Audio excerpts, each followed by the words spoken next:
সম্মানিত ভিউয়ার্স, আসসালামুদ্দিন first aid চ্যানেলের পক্ষ থেকে আপনাদের স্বাগতম। আজকে আমরা যে বিষয়টা নিয়ে কথা বলবো, যদি কখনো আমাদের কোনো রোগী মেরুদণ্ডে আঘাত পায়, এর ফলে কোথায় আঘাতপ্রাপ্ত হয়? স্পাইনাল কর্ডে আঘাতপ্রাপ্ত হয়।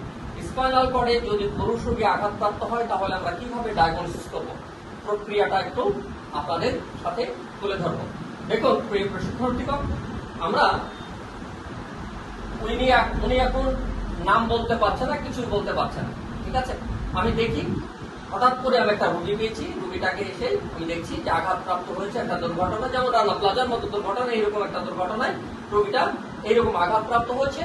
আমরা এই রোগীটাকে প্রথম অবস্থায় ডায়াগনোসিস করবো যে তার মেরুদণ্ডে আঘাতপ্রাপ্ত হয়েছে কিনা। ফয়সাল, আপনি কি আমার কথা শুনতে পান? আমি উদ্ধার কর্মী হিসাবে এসেছি আপনাকে উদ্ধার করার জন্য। ফয়সাল, আপনি কি আমার কথা শুনতে পান? আমি কি উদ্ধার করার জন্য, উদ্ধার কর্মী হিসাবে উদ্ধার করার জন্য এসেছি। ফয়সাল, আপনি কি আমার কথা শুনতে পাচ্ছেন? আমি 3 বার তার পুরুষাঙ্গ টাচ করে আমার হাত দিয়ে চলে গেছে।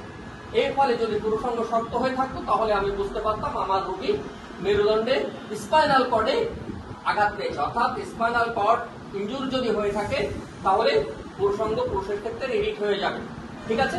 এ হচ্ছে পুরুষের ক্ষেত্রে। মহিলাদের ক্ষেত্রে আমরা কিভাবে, মহিলা পুরুষ উভয়ের ক্ষেত্রে কিভাবে বুঝবো? এখন আমার হাতে একটা চাবি দেখছেন, চাবি দিয়ে আমি পায়ের সেন্সেশন দেখি। এই সেন্সেশন যদি কমে যায়, তাহলে বুঝবো এটা পুরুষ মহিলা উভয়ের ক্ষেত্রেই দেখা সহজ। দেখুন, এখন আমার রোগীর সেন্সেশন আছে, এই যে সেন্সেশন আছে। যদি সেন্সেশন না থাকতো, তাহলে কি হতো? বুঝতে পারতাম যে আমার স্পাইনাল কর্ডে আঘাতপ্রাপ্ত হয়েছে। এটা পুরুষ মহিলা উভয়ের ক্ষেত্রে দেখা সম্ভব।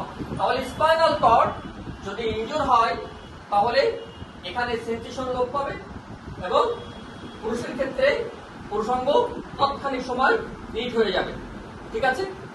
কোন এক সময় কি হবে, যখন এটা কয়েকদিন হবে, ধীর গতিতে দেখা যাবে প্রস্রাব পায়খানা বন্ধ হয়ে গেছে। এই হচ্ছে আমাদের স্পাইনাল কর্ড যদি ইনজুর হয়, তাহলে দেখার প্রক্রিয়া। থ্যাংক ইউ ভিউয়ার্স, আসসালামুদ্দিন ফার্স্ট এড চ্যানেলের পক্ষ থেকে আপনাদের সাধুবাদ। আসসালামু আলাইকুম ওয়া রাহমাতুল্লাহি ওয়া বারাকাতুহু।